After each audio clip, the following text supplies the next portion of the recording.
Are you sometimes wondering about the audience that's in front of you right now? Like, truthfully, the kids, you're like, wow, when did this happen? Like, they just did that right in front of me. Like, kids didn't used to do this. This used to work. It doesn't work anymore.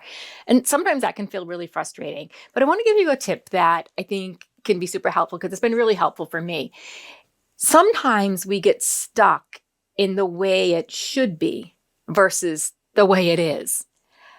And I think of this as when I taught history, there were so many things that happened in the world and that I was teaching kids about, so many happenings from, the 20s to the 30s to the 40s to the 50s to wars and actions and prohibitions and political things. And so many things were happening in history. And every time something happened in history, it changed the way people behaved. And I think that we're kind of in the same place where things have happened. We've had COVID. We've had different things happen in our world and in our society, and things shift. We've got technology, and technology has taken us into so many different places, the good, the bad, and the ugly.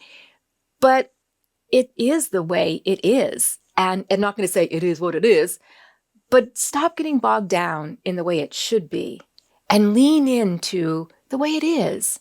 And when we embrace that, it actually helps us to open our minds to different ideas and different ways of thinking about how do restorative practices work better in our schools versus some of the old ways of doing things.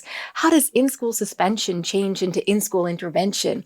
How does incorporating play into the delivery of curriculum make such a big difference? If you always rely on the way you did it years ago or the way it should be, you'll always struggle with the way it is.